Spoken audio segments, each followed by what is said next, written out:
My sister's name was Denise. She died of obesity at 25. She had a heart attack. I was so fat and nasty. I would eat anything. I was like 345 pounds. A quart of ice cream every hour. I had so much self-hate when I was like that. I just wanted to kill myself. We're the most powerful country in the world, and we have the most obese, fudgy people.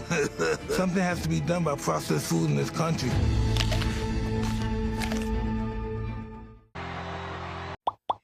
(2026년 2월 8일) 전 세계적으로 수억 명이 동시에 시청하는 이벤트 슈퍼볼.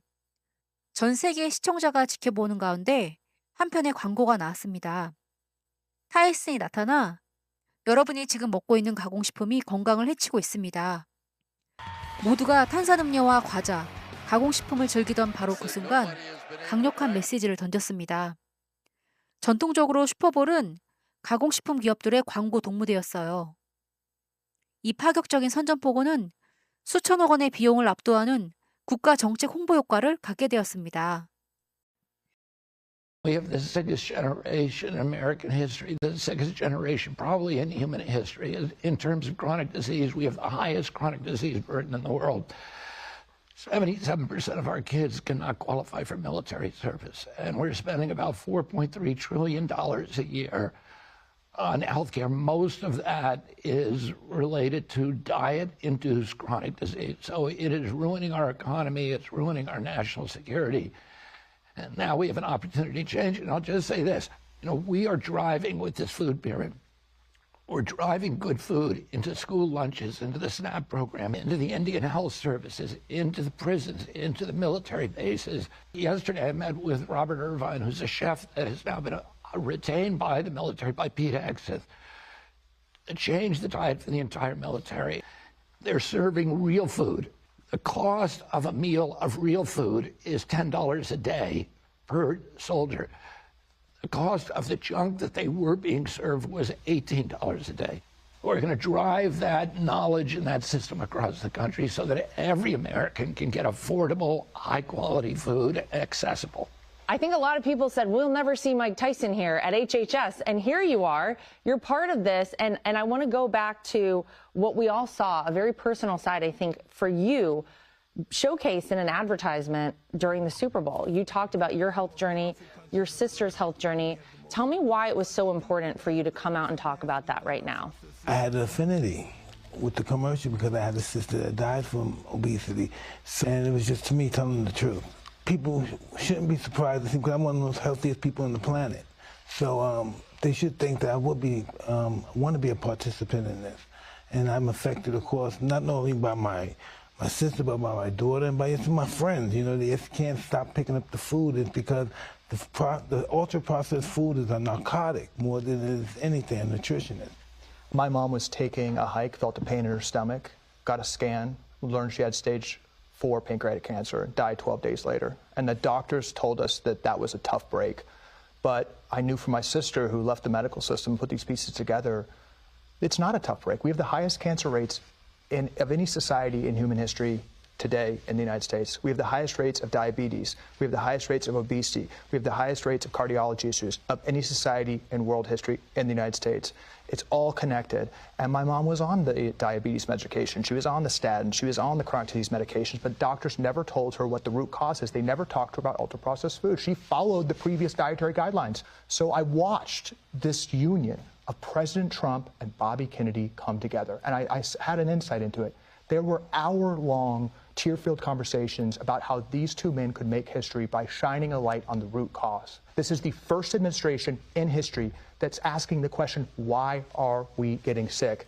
So I dropped everything I'm doing. I left my company. I had to come into the White House and help with this. And the real opportunity here from these dietary guidelines, the public health messaging with Mike Tyson, this national, I think, spiritual revolution that we're seeing is very, very important. I think it's the most important thing. But what President Trump is asking us to do every day is how do we drive real food affordability and access to Americans? So as I said, those dietary guidelines impact procurement. They impact culture. And I think it all boils down to this thing I'm holding my hand right here. I've eaten so many of those. This is the single most procured item of the federal government for breakfasts, for federally funded breakfasts for 5-year-olds. In public schools around the country, the government is paying for this item to be served every single day to 5-year-olds. What do we expect is going to happen? The palates develop at an early age. This is an addictive product. We're not trying to ban donuts, but they should not be government funded for 5-year-olds. Then you go to the lunches, 70% ultra-processed. We're giving the money to multinational junk food companies instead of farmers. And then we feed them crap in the military. And then we wonder why we have the highest healthcare prices in the world. This is the issue, and it's common sense questions. Can we have an egg instead of a donut? Can we have baked chicken instead of fried chicken? Those are the common sense questions President Trump has mandated us to ask. It's going to be a win for farmers, a win for health, and I think we're going to see there's going to be articles in a couple of years. How have healthcare prices gone down so much? How has health affordability been spurred so much? It's because we're going to be less sick. And Secretary, the obesity numbers are staggering. 1 in 5 kids and 2 in 5 adults are considered obese. How did we get here, and how do we get out of this? When my uncle was president, I was a 10-year-old boy living in this town. The obesity rates in kids were under 5%. Now they're 20%. Adults are 40%. Obese and overweight adults are 70%. It's not because Americans got indolent or lazy or hungry. It's because we were being mass poisoned by processed foods that hijack your brain. Your body knows that you're not getting nutrients, so it keeps stuffing more and more in because they're nutrient anemic, nutrient barren, food-like substances. They're not food, and we need to start eating real food again.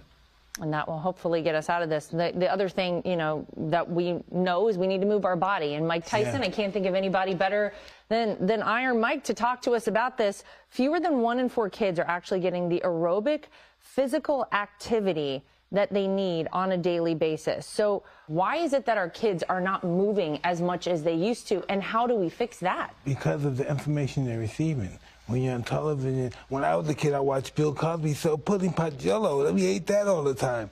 And the information that they're receiving, and that's the reason why they're eating bad. Well, we have to put good information out there. But we are using Mike Tyson, the celebrities, the best technologists in the world. We are going to have motivating, action-oriented information. And as you know, the president brought back the fitness test. You're going to have Bobby Kennedy, hopefully Mike Tyson, go around to schools. We're trying to put a strong message out there that we know Americans want to be healthy, and we're going to do whatever we can to support that. Would you come up with a workout that maybe we could have kids do in school, Mike? I'm the kind of guy, I'm used to running's the best thing. The best workout you can do is running. And if you can't run so well, just walk. You're not going to get any better workout than that.